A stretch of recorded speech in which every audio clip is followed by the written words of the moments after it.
Everyone knows at least one person who either binged episodes of Ancient Aliens or spent an evening scrolling Reddit conspiracy theories. I'm guilty of both of those. Some of you might even know a guy at a party that one time he obsessively ranted to everyone with an earshot about a race of lizard people at 3 a.m. And you took that as your cue that it was time to head home. It's all fun and games until you realize that some people take it seriously. So much so that they even decide to kill their own children to save the world. Along with COVID-19, there was another virus that rapidly spread and spiraled out of control: conspiracy theories. And it infected Matthew Taylor Coleman.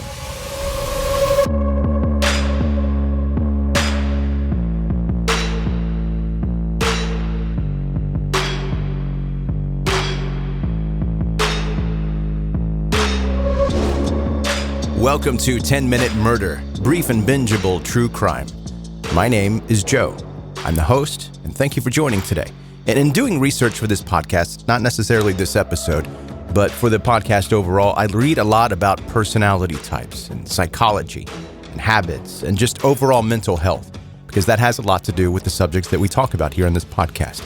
And that's the most interesting part of it to me. The most interesting part of true crime is the motivation. What drives these people to do what they do? Now, every now and then, I hurt my own feelings with what I learn. For instance, think about this and tell me, do you consider yourself to be overly independent? You don't count on others to help you get your needs met. If you encounter a problem, you don't even consider who can help you fix it before trying to do it yourself. Is that you? Did I just describe you? Well, being overly dependent is a defense mechanism from being let down so many times by other people. It hurts a little bit, right? But like the wordsmith John Mayer said, changes in life are like extra strength gold bond medicated powder. The burning means it's working. And that's a quote I live by. And I know that it's not currently popular to like John Mayer in a Taylor Swift world, but I like her too. She's great. Now, Jake Gyllenhaal on the other hand. All right, I'm getting sidetracked. Before we get going with the story today, this is your reminder to subscribe to 10-Minute Murder wherever you like to listen to podcasts. Connect on social media. All those links are in the show notes of this episode, as well as at 10minutemurder.com. Now to the story today. Matthew Taylor Coleman was born in Santa Barbara, California, raised beside the ocean. Young Matthew had always shown a strong passion for surfing, sailing, and spearfishing. He earned his bachelor's degree in history in San Diego. He even spent years competing on Point Loma's national champion surf team. Afterward, he moved to San Sebastian, Spain, teaching English there for a year. About 2 years later, in 2009, he earned his master's degree in Spanish. He founded Love Water Surf School in his hometown, where he offered surf lessons, summer surf camps, and beginner to advanced coaching, and after-school programs as well. He belonged to the Christian surf community. Matthew was described by students as a sportsman who was always very cheerful and upbeat, sometimes to the point of being a little unsettling. In September of 2016, Matthew got engaged to Abby, and in January 2017, they got married. In October 2018, Matthew welcomed his son, Khalil Sky. Up until this moment, everything in Matthew's life seemed to be perfectly fine. He kept posting on Instagram pictures from various beautiful locations, along with selfies with his newborn son, with captions like, "You could say I enjoy being a dad." His daughter, Roxy Rain, was born in September 2020. The COVID pandemic is what started to cause changes in Matthew's psyche. The year 2020 was difficult for all of us. In times of crisis, people felt threatened and wanted answers. The pandemic times increased the popularity of conspiracy theories, leading to the violent radicalization of some individuals. Millions of people, tired of lockdowns, were constantly browsing the internet out of boredom. Also, some theories were based on distrust toward health professionals and authorities. This was a ticking time bomb. Matthew started researching conspiracy theories like many people did. He specifically enjoyed the QAnon movement. Abby was interested in these theories as well, but from a far healthier manner than her husband. If you aren't familiar, here's a very condensed nutshell version. Basically, the QAnon theory reinforces the idea that Democrats are a front for a pedo, satanic, cannibalistic, worshiping cult. And in many of their minds stands in golden armor Donald Trump, the only hero that is there to defend the poor and weak. On November 22, 2020, he contemplated the worldwide situation in a Facebook post, asking, "What if we were about to enter the greatest Renaissance period that the world has ever seen? And what if 2020 is just the birth pains of what is on the way in 2021 and beyond?" Now, there's nothing wrong with being curious or skeptical and having the need to understand how the world works. It gets dangerous, though, when the research for simple solutions to complex problems leads to a belief that certain people control the world, provoking anxiety and hateful actions. Behind every social media platform, they use an algorithm designed to keep us using that platform. Not only does it provide better ads and recommendations, or provides a stream of content exactly in line with our tastes, but also engages us in various rabbit holes. For you, it might be true crime content. For someone else, cute kittens. But for another user, it could be political propaganda, conspiracy theories, or abusive content. All of this is to maximize user engagement.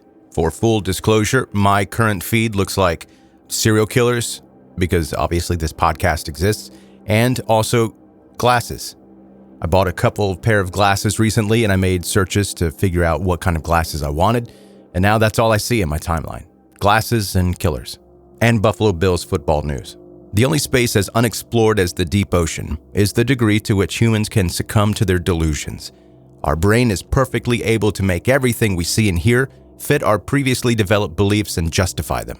Facebook and Twitter allow people to find other conspiracy theorists who share their views.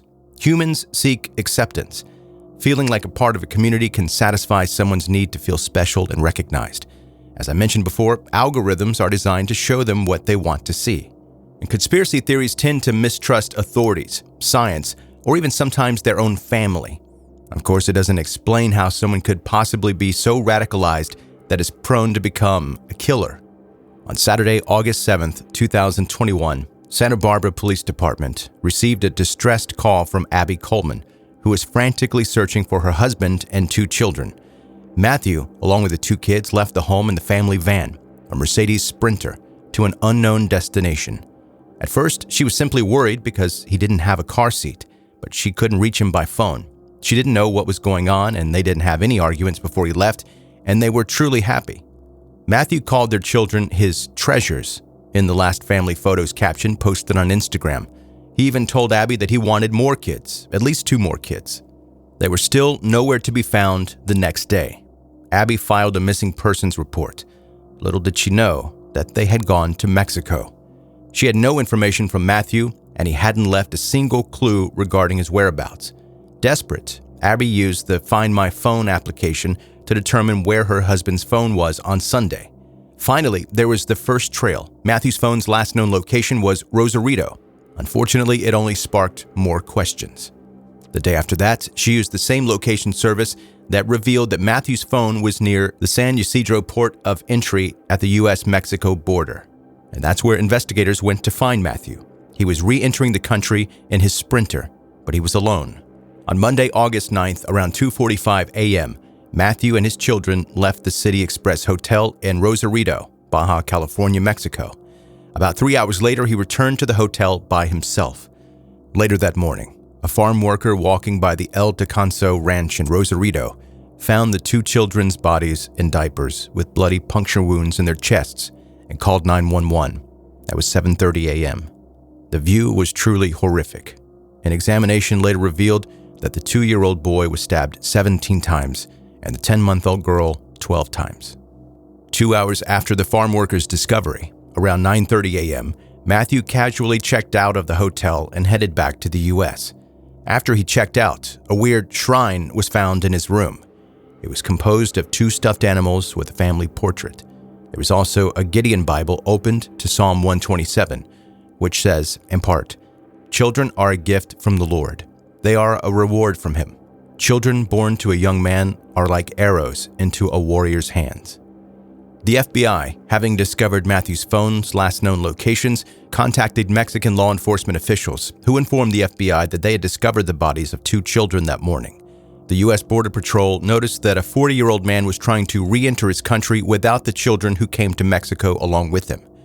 What's more, officers observed what appeared to be blood on the Mercedes Sprinter van's registration paperwork. and he was taken into custody. In the afternoon of the same day, he confessed to murdering his own children in a recorded interview.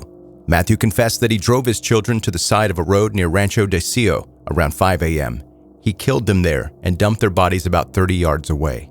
He also left the murder weapon, blood-stained clothes, and a baby's blanket nearby. He wasn't at all trying to hide what he had done. Enlightened by QAnon and Illuminati conspiracy theories, Matthew started talking about the visions he received. The signs were allegedly revealing that his wife, Abby, was a shapeshifter and possessed serpent DNA, which she had passed down to their children. According to an FBI affidavit, Matthew claimed that he was saving the world from monsters. He considered himself to be Neo from The Matrix. While staying in the hotel, Matthew started seeing all the pieces being decoded, like in The Matrix, if you've seen that movie. Matthew testified that he committed the murder using a spear fishing gun. First, he pierced his daughter's heart, then he did the same to his son. He also confessed that the boy didn't die right away, and he had to move the spear around, cutting himself in the process while taking his son's life. Matthew said he even considered burning his kids in case there was a microchip inside them.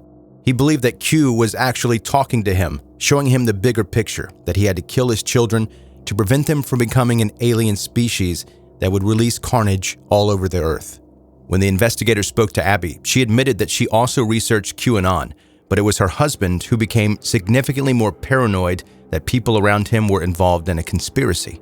Suddenly, he started seeing signs at almost every turn. Matthew Coleman has been charged with 2 federal counts of murdering U.S. nationals on foreign soil.